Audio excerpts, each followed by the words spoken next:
Hello and welcome to News Now. I'm your host, Taylor Inman. We're going over the biggest headlines this week for Northwest Montana. Bird flu was detected in a backyard poultry flock in Flathead County. It's the latest case linked to an ongoing outbreak, according to the Montana Department of Livestock. The case is the 25th detection linked to the highly pathogenic avian influenza outbreak, which began in early 2022 in Montana. The last confirmed bird flu infection occurred in January. Bird flu is spread from migratory waterfowl, and infections in domestic poultry follow the spring and fall migrations. Department of Livestock officials said poultry producers should practice biosecurity to minimize the risk of spreading the disease, including not keeping bird feeders near domestic poultry. Officials said poultry may become infected through direct contact with infected wild birds or through contact with contaminated objects, equipment, or the environment. Sick and dead waterfowl were present on wetlands adjacent to the Flathead County property, according to an October 24th press release from the state. Avian influenza is an infectious viral disease of birds that can cause high mortality rates in domestic flocks. Sick birds can exhibit numerous signs such as swollen eyes, discolored combs and legs, or a significant drop in egg production or water and feed consumption. However, the most consistent presentation has been sudden death. While HPAI is considered a potentially zoonotic disease that can be transmitted from animals to humans, and cases in humans have been reported nationally, the Centers for Disease Control and Prevention continue to consider the public health risk from the virus to be low. Public health officials recommend wearing gloves when handling sick or dead poultry and washing hands thoroughly after contact with birds.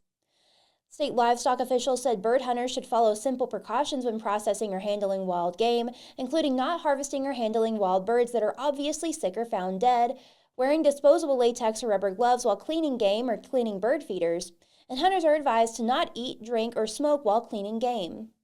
Wash hands with soap and water or alcohol wipes immediately after handling game or cleaning bird feeders, as well as washing all tools and work surfaces with soap and water, followed by a disinfectant.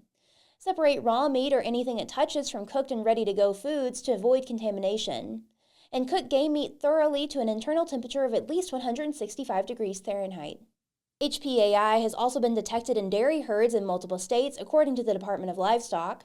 The strain of virus circulating in dairy cattle is distinct from the strain circulating in wild birds. The Flathead County case is being attributed to transmission from wild birds, but additional testing is needing to confirm this. Poultry producers should report sudden onset of illness or high death loss in domestic poultry to their local veterinarian or MDOL at 406-444-2976.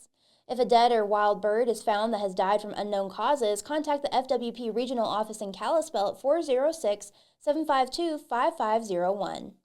Eric Jacobson, a private equity investor who splits his time between Park City, Utah and Whitefish, announced earlier this month that he has secured a contract to purchase Holland Lake Lodge near Condon.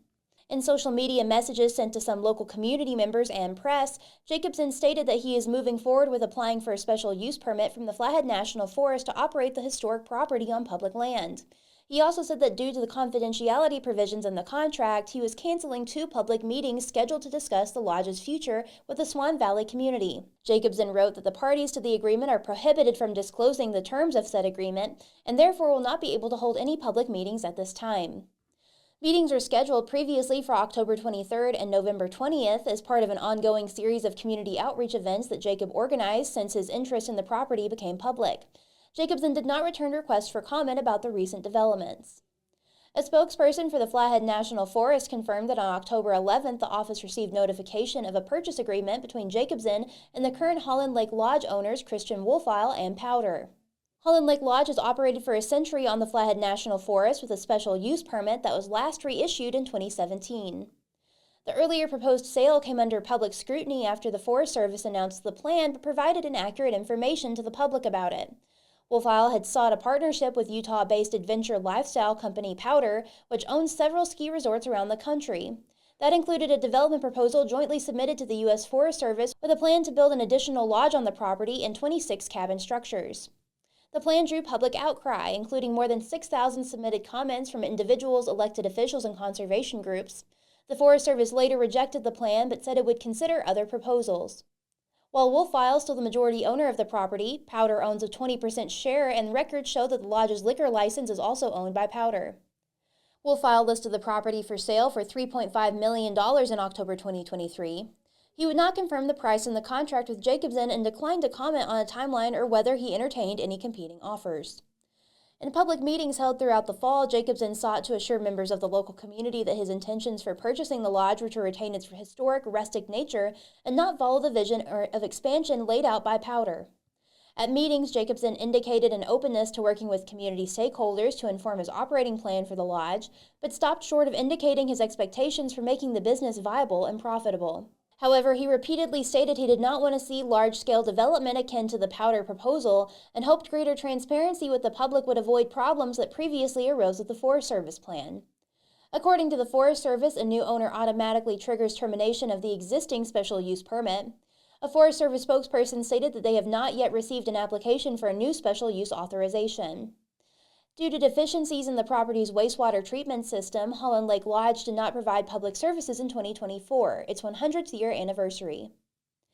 Kalispell City Council hit the brakes on a proposal to curb downtown cruising on Monday, instead asking that motorists stay respectful and within the bounds of existing traffic laws.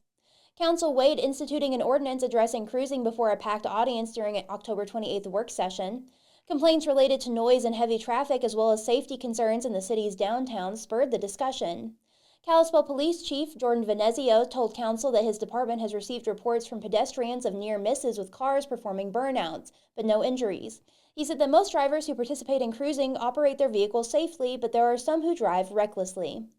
Sample ordinances used in other municipalities, all geared towards limiting the number of times a vehicle can pass around a certain point, were brought before Council for consideration. The effort, though, met strident opposition. Councilors Sam Nunnally, Sid Dowd, and Jed Fisher were adamantly opposed to the legislation limiting cruising, arguing that ordinances would lead to a slippery slope dictating how taxpayers use public roads. Council President Chad Graham, who oversaw the meeting in Mayor Mark Johnson's absence, said he did not want to pursue duplicative legislation. There are already ordinances in place to address loud noise and disruptive behavior, he said. City Manager Doug Russell and Venezio said the city's noise ordinance is difficult to enforce, especially when a specific car can't be pegged for violating it.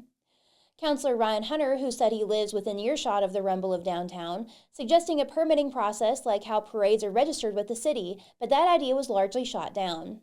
Councilor Carrie Gabriel, who said she enjoyed cruising during high school, argued that the noise and reckless driving had gotten out of hand, but she said a few bad apples were ruining the experience for everyone.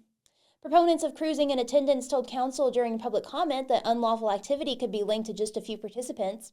They said that increased law enforcement in the area has helped quell problems.